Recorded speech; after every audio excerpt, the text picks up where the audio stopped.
आज के वीडियो में हम लोग बहुत सारे प्रोजेक्ट बनाएंगे। तो उनमें से एक प्रोजेक्ट ये होगा कि आप लव कैलकुलेटर बनाओगे कि अगर आप उसको दो नाम इनपुट करोगे वो आपको परसेंटेज बताएगा कि कितना परसेंट आप दोनों में प्यार है। You are watching Edukashi, the first e-learning platform which provides everything free for its students. You can visit us at www.edukashi.com। यहाँ पे मैं रन पे क्लिक करता हूँ और आप देख सकते हो कि यहाँ पे मुझे पहला नाम पूछ रहा है। एंटर योर नेम, मेरा नाम है मुसव्विर खालिक। उसके बाद मैं second name, enter your partners name. चलो मैं अपनी मॉम का नाम लिखता हूँ। जैसे मैंने उनका नाम लिखा और मैंने एंटर प्रेस कर दिया और यहाँ पे मुझे देखिए योर लव परसेंटेज इज 65। तो इसके लिए क्या लॉजिक हमने यूज किया वो हम आगे जाके वीडियो में डिस्कस करते हैं। आज का जो हमारा टॉपिक रहेगा वो है कंट्रोल फ्लो। तो कंट्रोल फ्लो एक्चुअल में होता क्या है? मैंने आपको बोला है कि जो प्रोग्रामिंग में जो भी चीज़ हम करते हैं वो लाइन बाय लाइन होती है। तो फॉर एग्जाम्पल अगर मैं यहाँ पे आपको ऑप्शन एक दिखाऊं, जो भी चीज़ यहाँ पे होती है वो लाइन बाय लाइन होगी। अगर मेरा प्रोग्राम लिखा हुआ है यहाँ पे आप देख सकते हो, फॉर एग्जाम्पल अगर ये लाइन नंबर 1 है, ये लाइन नंबर 2 है, ये लाइन नंबर 3 है, तो प्रोग्राम चलेगा कैसे? तो पहले लाइन नंबर 1 पे आएगा, उसके बाद लाइन नंबर 2 को रन करेगा, उसके बाद लाइन नंबर 3 पे आएगा। यानी कि एक फ्लो में चलता है, ऊपर से लेकर नीचे तक फ्लो में आता है प्रोग्राम। ठीक है। अब मैं क्या चाहता हूँ, मैं कभी कभी चाहता हूँ मेरे जो फ्लो है उसको मैं कंट्रोल करूँ। अगर ये स्टेटमेंट नंबर 1 है, ये स्टेटमेंट नंबर 2 है, ये स्टेटमेंट नंबर 3 है, मैं चाहता हूँ जो ये 1 स्टेटमेंट है, ये 2 जो है ये हो ही ना, मैं 1 से डायरेक्ट कभी 3 पे आना चाहता हूँ कोई कंडीशन मैट करके। तो मैं वो कैसे आ सकता हूँ? उसके लिए हम यूज करते हैं कंट्रोल फ्लो को। तो अभी हम फॉर्मल डेफिनेशन देखते हैं कंट्रोल फ्लो एक्चुअल में होता क्या है। Control flow, we can control flow of the code. तो हम लोग क्या कर सकते हैं, जो कोड का फ्लो होता है वो हम कंट्रोल कर सकते हैं। कभी कभी आपको रियल लाइफ में डिसीजन लेने पड़ते हैं। जैसे आप किसी रोड पे चल रहे हो और आपको डेस्टिनेशन यहाँ पे है और एक डेस्टिनेशन में जाने के फॉर एग्जांपल 3 रास्ते हैं। एक ये रास्ता हो गया आपका, एक टेढ़ा मेढ़ा रास्ता यहाँ से होता है, और एक रास्ता मैं मान लेता हूँ यहाँ से लेके यहाँ तक है। तो मैं क्या करता हूँ, मैं जैसे इस पॉइंट पे पहुँचा तो मैं कुछ चीज़ों को देख अपना डिसीजन लेता हूँ। तो उसमें क्या आएगा, पहला डिसीजन मेरे पास ट्रैफिक, मैं देखूंगा जो ये रोड है इस पर कितना ट्रैफिक है। सेकंड डिसीजन जो मेरे पास है वो मैं देखूंगा कि डिस्टेंस कितनी है इस पॉइंट से लेके। नहीं, ये 2 मेरे फैक्टर्स हैं, इन 2 पे मैं डिसाइड करूंगा कि कौन सा फैक्टर मेरा ज़्यादा इंपॉर्टेंट रहेगा और उसी के हिसाब से मैं डिसीजन लूंगा। फॉर एग्जांपल ये रूट नंबर 1 है, ये रूट नंबर 2 है और ये रूट नंबर 3 है। रूट नंबर 1 पे क्या करता हूँ, मैं ट्रैफिक को हाई मान लेता हूँ, एच मतलब हाई ट्रैफिक है, और कॉमा, और जो डिस्टेंस है डिस्टेंस लो है। जैसे ट्रैफिक हाई है, अगर मेरे लिए टाइम इंपॉर्टेंट है तो मैं रूट 1 को चूज नहीं करूंगा। तो वैसे 2 यहाँ पे क्या है, यहाँ पे डिस्टेंस क्या है, डिस्टेंस कम है और ट्रैफिक भी लो है, तो मेरे लिए ये बेटर ऑप्शन है 2, 1 से 2 बेटर ऑप्शन है। और 3 को भी ऐसे एनालाइज करें, यहाँ पे हाई ट्रैफिक है और डिस्टेंस, यहाँ पे ट्रैफिक हाई है और डिस्टेंस यहाँ पे हाई है। तो मैं क्या करूँगा, मैं यहाँ पे अपना डिसीजन चूज करूँगा, मैं यहाँ पे 2 को चूज करूँगा। तो ऐसे हम लोग कंप्यूटर प्रोग्राम्स में कर सकते हैं। हम लोग क्या कर सकते हैं, हम लोग एक पर्टिकुलर कंडीशन पे कोई पर्टिकुलर चीज दे सकते हैं और हम लोग डिसीजन बना सकते हैं। पाइथन हमें बहुत सारे कंट्रोल फ्लो स्टेटमेंट्स देता है। तो उनमें से जो पहला कंट्रोल फ्लो स्टेटमेंट है वो हमारे पास है इफ। इफ क्या होता है, कभी कभी क्या होता है, हमें सिर्फ एक कंडीशन चेक करनी पड़ती है। जैसे अभी आप कल स्कूल जा रहे हो, तो अगर तो सनी डे हुआ तो आप स्कूल जाओगे, अगर तो रेनी डे हुआ तो आप स्कूल नहीं जाओगे। तो आप क्या करोगे, आपने सिर्फ एक कंडीशन लिखनी है कि अगर तो सनी डे था तो मैं स्कूल जाऊंगा, अगर तो सनी डे के अलावा कुछ और था तो मैं स्कूल नहीं जाऊंगा। यानी कि हम लोग कोई कंडीशन चेक करते हैं। ये कभी कभी क्या होता है, हम लोग ऐसा भी कर सकते हैं, हमारे पास नंबर है, हम उस नंबर को देखना चाह रहे हैं क्या वो पॉजिटिव नंबर है, तो इसमें हम सिर्फ इफ कंडीशन लगा देते हैं। और इफ कंडीशन का सिंटैक्स कैसा होता है, वो ऐसा होता है। यहाँ पे आपको दिखेगा कि ये इफ, उसके बाद हम एक कंडीशन दे देंगे और उसके बाद जो ये स्टेटमेंट्स है, ये वाले स्टेटमेंट्स, अगर तो ये कंडीशन इफ वाली ट्रू हो गई, ये वाली कंडीशन जो है अगर ये ट्रू हो गई तो हम लोग इन स्टेटमेंट्स को एग्जीक्यूट करते हैं। यानी स्टेटमेंट 1 जो है ये वाला स्टेटमेंट एग्जीक्यूट करते हैं। यहाँ पे आप देख सकते हो, यहाँ पे हमारे पास हमने स्पेस डाली हुई है, इसको हम प्रोग्रामिंग लैंग्वेज में इंडेंटेशन कहते हैं। इंडेंटेशन बहुत ही नेसेसरी है। अगर तो मैं क्या करूं, अगर मैं इफ कंडीशन को उठाऊं और यहाँ पे मेरे पास ये वाला जो सेकंड स्टेटमेंट है ये इंडेंट नहीं किया होगा। जैसे मैं आपका एग्जांपल अगर मैं दिखाऊं, यहाँ पे आप देख सकते हो इस इफ में क्या है, इस इफ में जो कंडीशन अगर ट्रू हुई तो जो स्टेटमेंट 1 है सिर्फ ये चलेगा, क्योंकि ये सिर्फ इंडेंटेशन किया हुआ है। यानी कि ये जो स्टेटमेंट 1 ये इस इफ ब्लॉक के साथ है, स्टेटमेंट 2 इफ ब्लॉक के साथ है ही नहीं। ये कंडीशन ट्रू हो या फॉल्स हो, इससे स्टेटमेंट 2 पे कोई फर्क ही नहीं पड़ेगा। क्यों? क्योंकि इंडेंटेशन बहुत मैटर करती है पाइथन में। बहुत सारी प्रोग्रामिंग लैंग्वेज में ये इंडेंटेशन मैटर नहीं करती। क्योंकि वहाँ पे हमारे पास ब्रेसेस होती है एक ब्लॉक डिफाइन करने के लिए, लेकिन यहाँ पे ब्लॉक डिफाइन करने के लिए हमारे पास इंडेंटेशन है, यानी कि ये इफ़ कंडीशन के साथ सिर्फ ये स्टेटमेंट 1 चलेगा। अगर तो कंडीशन ट्रू हुई तो स्टेटमेंट 1 चलेगा, अगर तो कंडीशन फॉल्स हुई तो स्टेटमेंट 1 नहीं चलेगा। लेकिन स्टेटमेंट 2 का कोई ताल्लुक ही नहीं है इफ़ के साथ, क्योंकि ये इसके ब्लॉक के बाहर है। तो अब हम देखते हैं इफ़ काम कैसे करता है। जैसे यहाँ पे मैंने आपको एक फिगर दिखा, जैसे ऊपर से हमारा फ्लो आ गया, ठीक है। तो जैसे इफ़ चला, यहाँ पे पहले ये एक्सप्रेशन टेस्ट होगा, जो कंडीशन हमने यहाँ लिखी थी, ये वाली कंडीशन जो है यहाँ पर टेस्ट होएगी कि क्या ये कंडीशन ट्रू है या ये फॉल्स है। जैसे मैंने कोई भी कंडीशन लगा दी है, विल इट रेन टुडे, या इज़ एक्स ग्रेटर देन 10, या इज़ 5 लेस देन और इक्वल टू 4, ऐसा कुछ हो सकता है। तो कंडीशन यहाँ पे है, तो हम क्या करेंगे, इस कंडीशन को इवेलुएट करके चेक करेंगे क्या ये कंडीशन ट्रू है या फॉल्स है। अगर तो ये कंडीशन फॉल्स है, जो भी हमारे स्टेटमेंट्स इफ ब्लॉक में, यहाँ पे स्टेटमेंट 1 इफ ब्लॉक में, तो ये पूरा का पूरा स्किप होगा और ये सीधे लाइन नंबर स्टेटमेंट नंबर 2 पे आएगा। क्यों? क्योंकि ये जो इफ की बॉडी थी, यानी जो इफ का ब्लॉक था, वो सारा का सारा स्किप हो गया। अगर तो ये ट्रू था तो क्या होगा, तो जो इफ की बॉडी है वो भी एग्जीक्यूट होगी और उसके बाद बाकी फॉलोइंग स्टेटमेंट भी होगी। इस चीज को हम लोग, जो यहाँ पे चार्ट आपको दिख रहा है, इसको हम लोग फ्लो चार्ट कहते हैं। तो आइए हम लोग कोडिंग एनवायरनमेंट में चलते हैं और पहली प्रॉब्लम की प्रैक्टिस करते हैं। हम लोग इफ को सीखते हैं कि इफ को यूज एक्चुअल में कैसे करना है। आपकी स्क्रीन पे अभी दिख रहा होगा कि check if number is positive. हमने क्या करना है, हमें एक नंबर दिया जाएगा और हमें उसको चेक करना है क्या वो नंबर पॉजिटिव है। पहले हम जानते हैं ये पॉजिटिव नंबर होते क्या है।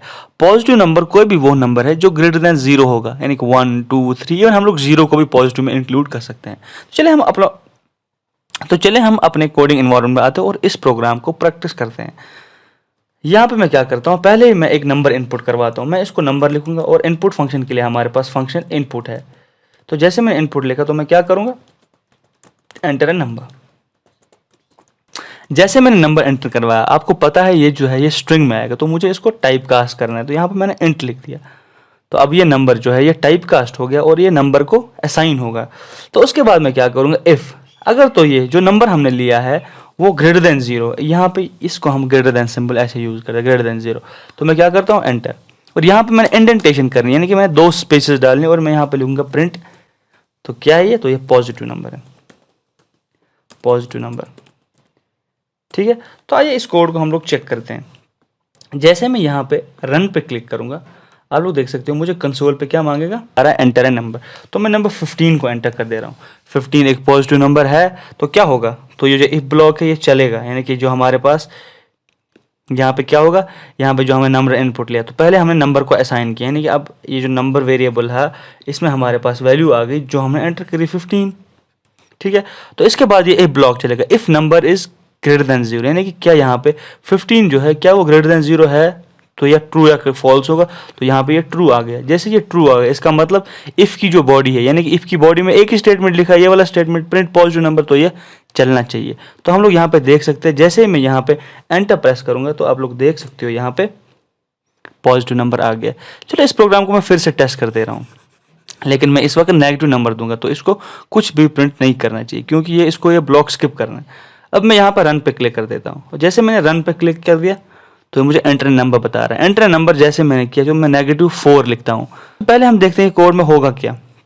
ये जो नंबर वेरिएबल हमारे पास था, इसको यहाँ पे असाइन हुआ -4, इसकी वैल्यू -4 आ गई। तो उसके बाद इस स्टेटमेंट पे आ गया। इस statement if number is greater than 0, यानी कि इफ -4 इज ग्रेटर देन 0, तो यहाँ पे क्या है, ये फॉल्स कंडीशन है, ये ट्रू है नहीं। तो जो इफ की बॉडी है ये नहीं चलनी चाहिए, यानी कि इफ की बॉडी में ये वाला स्टेटमेंट, यानी कि लाइन नंबर 4 पे जो स्टेटमेंट है ये है, तो ये नहीं चलेगा। तो यहाँ पे आप देख सकते हो, जैसे मैं एंटर प्रेस करूंगा तो आप बिल्कुल देख सकते हो यहाँ पे कुछ प्रिंट नहीं होगा। एंटर मैंने दबाया, कोई चीज़ ही प्रिंट नहीं हुई, क्योंकि इसने ये वाला ब्लॉक जो है, ये नंबर 4 का जो ब्लॉक है, ये इसने स्किप कर दिया। तो आपको अब इफ का सिंटैक्स समझ आ गया। इफ को क्या लिखते हैं हम लोग, यहाँ पे पहले हमने इफ लिखा, उसके बाद कंडीशन लिखी, इसके बाद ये कॉलन आप मिस नहीं करना, ये वाला जो कॉलन है ये मिस नहीं होना चाहिए। तो हमने क्या किया, पहले इफ डाला, उसके बाद नंबर, ये वाला यहाँ पे देख सकते हो मैं हाईलाइट कर रहा हूँ, और उसके बाद इफ की बॉडी, ठीक है, और उसके बाद इफ की बॉडी, यानी इफ की बॉडी तभी चलेगी जो ये कंडीशन सही होगी। तो आपको समझ आ रहा होगा कि इफ कहाँ कहाँ पे हम लोग यूज कर सकते हैं। तो हम लोग एक और प्रोग्राम बनाएंगे, वो क्या चेक करेगा, वो चेक करेगा क्या नंबर इवन है। तो पहले हम लोग क्या करते हैं, पहले हम लोग इवन नंबर की डेफिनेशन देखते हैं, इवन नंबर एक्चुअल में होता क्या है। इवन नंबर्स, आप सबने इवन नंबर पढ़े होंगे कभी ना कभी। इवन नंबर वो सारे नंबर होते हैं जिनको हम जब 2 से डिवाइड करते हैं तो उनका रिमाइंडर 0 आता है। जैसे मेरे पास 16 है, अगर मैं 16 को मॉड्यूलस 2, मॉड्यूलस ऑपरेटर हमने पहले ही पढ़ा हुआ है, मॉड्यूलस मतलब रिमाइंडर रहता है, अगर मैं 16 को मॉड्यूलस 2 से करूँ तो कितना आएगा? 0, क्योंकि एग्जैक्टली डिवाइड होता है। एग्जैक्ट कैसे डिवाइड होता है? 2 मल्टीप्लाइड बाई 8 इज इक्वल 16, तो एग्जैक्ट डिवाइड हुआ तो यहाँ पे मॉड्यूलस 0 बचा, यानी रिमाइंडर 0 बचा। तो ये जो 16 है ये एक इवन नंबर है। वैसे सिमिलर वे में अगर मुझे देखना है 7 एक इवन नंबर है कि ऑड नंबर है, तो 7 को मैं मॉड्यूलस करूंगा 2 से, तो 7 मॉड्यूलस 2 कितना होता है? 1, क्योंकि 2 इंटू 3 कितना होता है? 2 इंटू 3 इज इक्वल 6, और यहाँ पे 1 बचता है तो वो एक हमारा रिमाइंडर बचता है। तो जो 7 है ये एक इवन नंबर नहीं है, यानी कि इसमें कुछ हम प्रिंट नहीं करवाएंगे। तो हम लोग क्या करते हैं, हम लोग अपने कोडिंग एनवायरनमेंट में आते हैं और हम लोग वहाँ पे देखते हैं कि इस प्रोग्राम को कैसे बनाएं। अगर तो आपको ये चीज़ समझ आ गई, आप लोग यहाँ पे वीडियो को पॉज करो और आप लोग ये प्रॉब्लम खुद से प्रैक्टिस करो। तो यहाँ पे मैं ये कोड हटा के मैं क्या करूँगा, मैं यही नंबर इनपुट ले लूँगा, हटाने की ज़रूरत नहीं। यहाँ पे सिर्फ एक कंडीशन चेक करनी है, जो मैंने नंबर को इनपुट लिया इसको मैंने मॉड्यूलस 2 से करना है और उसको देखना है क्या वो 0 के बराबर है। और यहाँ पे हम लोगों ने ऑपरेटर देखा ये इक्वल टू, इसको हम लोग असाइनमेंट ऑपरेटर कहते हैं। इस वाले ऑपरेटर को हम लोग असाइनमेंट ऑपरेटर कहते हैं, जहाँ पे आप देखो नंबर इज इक्वल टू 2 बार इज इक्वल है। बहुत ही कंफ्यूजन होता है इज इक्वल टू और डबल इक्वल टू में, पर्टिकुलरली जो बिगनर प्रोग्रामर्स होते हैं ये और इसमें। इस वाले को हम लोग असाइनमेंट कहते हैं कि ये असाइन कर देता है, इसको हम असाइनमेंट ऑपरेटर कहते हैं। और इस वाले को हम कंपैरिजन कहते हैं क्योंकि ये कंपैरिजन करता है, इसको हम कंपैरिजन ऑपरेटर कहते हैं। तो क्या होता है, जैसे मैं यहाँ पर लिखता हूँ, अगर मैंने नंबर इज इक्वल 0 लिखा, ये इज इक्वल जो है ये कैसे काम करता है। अगर तो मैंने कहीं पर लिखा नंबर इज इक्वल 0, तो मैंने आपको बता दिया मेमोरी लोकेशन में क्या होगा, मेमोरी लोकेशन में एक नंबर वेरिएबल बन जाएगा और उसको असाइन 0 हो गया, उसकी वैल्यू 0 है। अगर लेकिन मैंने लिखा नंबर इज इक्वल टू 0, तो इससे क्या होता है, इससे होता है ये चेक करता है नंबर में जो वैल्यू पड़ी है क्या वो 0 के बराबर है, यानी इक्वल टू हमारा क्या है, असाइनमेंट ऑपरेटर, यानी कि ये वैल्यू असाइन कर देता है। और ये जो हमारे पास डबल इक्वल टू साइन है इसको हम कहते हैं कंपैरिजन ऑपरेटर। तो इसलिए आप यहाँ पे देख सकते हो जो मैंने प्रोग्राम लिखा है इसमें मैंने लिखा नंबर मॉड्यूलस 2, यानी कि जो नंबर मैं इनपुट कर रहा हूँ इसको आप मॉड्यूलस 2 से निकालें, इसका रिमाइंडर देखो आप 2 से। अगर तो वो 0 के बराबर आया तो मैंने क्या करना है, मैंने उसको यहाँ पे इवन नंबर प्रिंट कर देना यहाँ पे। तो मैं यहाँ पे इवन नंबर प्रिंट कर दे रहा हूँ, इवन नंबर। बस छोटा सा मैंने ट्वीक लगा दिया, आप लोग यहाँ पे देख सकते हो। जैसे मैं इस प्रोग्राम को अब रन पे क्लिक करता हूँ, तो जैसे मैं यहाँ पर रन पे क्लिक करूँगा यहाँ पे मेरा ऑप्शन आएगा एंटर ए नंबर, और मैं यहाँ पे नंबर इनपुट करूँगा, पहले कोई इवन नंबर, जैसे 6 एक इवन नंबर, एंटर प्रेस किया, यहाँ पे ये इवन नंबर दिखा रहा है। तो अगर तो मैं इसी प्रोग्राम को फिर से रन करूँ ऑड नंबर के लिए, तो ऑड नंबर के लिए यहाँ पर मैंने कोई भी कंडीशन नहीं लिखी है।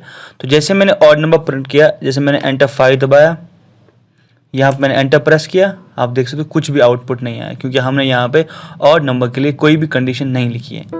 तो इस वीडियो में हम लोगों ने इफ स्टेटमेंट के बारे में पढ़ा। अभी हमारे पास बहुत सारे कंट्रोल फ्लो स्टेटमेंट्स हैं जो हम आगे वाले वीडियो लेक्चर में पढ़ेंगे। Keep on watching the lectures. This is Musawwar Khaliq signing off. Thank you for tuning in.